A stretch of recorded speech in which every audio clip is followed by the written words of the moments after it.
Oh my God, an Australian is giving me shit about fashion? Here we have Chris Hardwick, son of the real famous Hardwick, Billy. Why don't you tell us all and tell everybody a little bit about your dad first? My dad is in the PBA and ABC Hall of Fame, and he was Bowler of the Year, I think, in '63 and '69, and he's a great guy, and he owned with the same bowling center in Memphis, Tennessee, All-Star Lanes for the last 30 years, and I grew up on the tour. So, being that he is a Hall of Famer, obviously bowling's been a part of your life for a long time. Did he ever teach you anything? Did he ever give you a few pointers out on the lanes? He never really he never did until recently, because when you're a kid, like I've been bowling since I could walk, and I just imitated everything that I saw. But I had to unlearn a lot of bad habits because I didn't bowl from like 13 until I was like 33.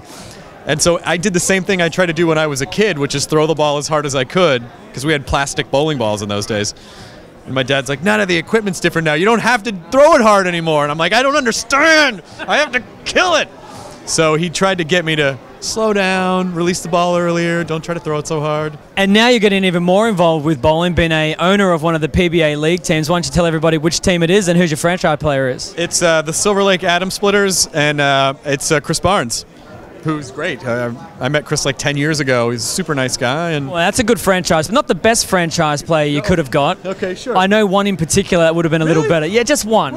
What's his name? Well, Chris Paul stole him ages ago, so you've got no chance for that now. Aren't you?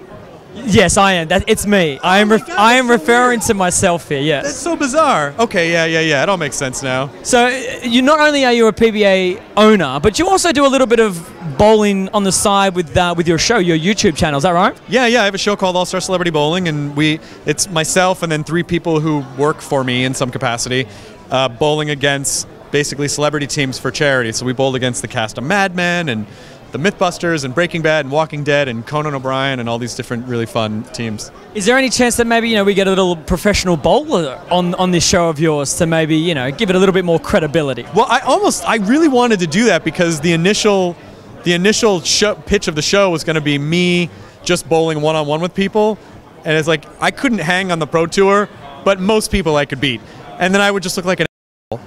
It's like, I mean, I still get that people are just like, you just brought people here to the thing you're good at? Why would... So, it helps that the teams are the handicap. They balance everything out. Right. So we actually have lost some matches because of the way the teams match up. So it actually is better as a team event. So your ego doesn't get that boost that you're looking for every single time you play? No, but we just bowled against... There's a show on Comedy Central called Workaholics, and we just bowled against their cast. And it was right before the holidays, and I couldn't get anyone else to come out for our team, so I just bowled them myself, and it was really fun. It was so satisfying, ego-wise. I'm such a jerk. It was really great. So we're at the Chris Paul charity event.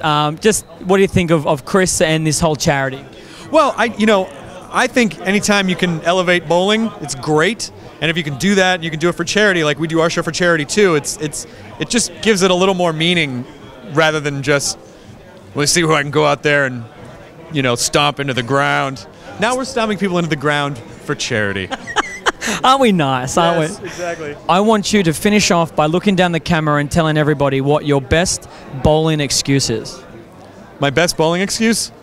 Oh my God, well, as a bowler, I have so many ways to complain about everything that are never about me. No, of course not. It's the shoes are sticky, the approach, maybe I don't have my own, maybe I'm just wearing house shoes, maybe the lanes are a little too dry on the outside, maybe there's a glare on the arrows, maybe, oh, my back, I was getting out of the car and my back's all messed up, I don't know. So in other words, you've said these a few times because you've railed off about 5 or 6 pretty quickly. Yeah, or Australia, like I just get mad at Australia for some reason and that throws me off. So, there are a variety of reasons why. Well, now you've just annoyed 23 million Australians, so we look forward to having you in Australia next time you come back. I love Australia. I'm pleased to know that I could go bowling in Australia. Oh, so that's a disclaimer. Oh, Australia, you make me so mad, but I love you guys back there. I really do love it. I don't know if you still have this game, but I remember I went to Jupiter's Casino in Melbourne, and for like 8 hours played a game called 2-Up, which I don't know if you have anymore. But it's because it's not really, it doesn't work. With the coins, yeah. With the coins, because it doesn't work as well in favor of the house, and so I think they got rid of it. Well, I actually played 2-Up. We play it every single time on Australia Day back home. All the pubs have them.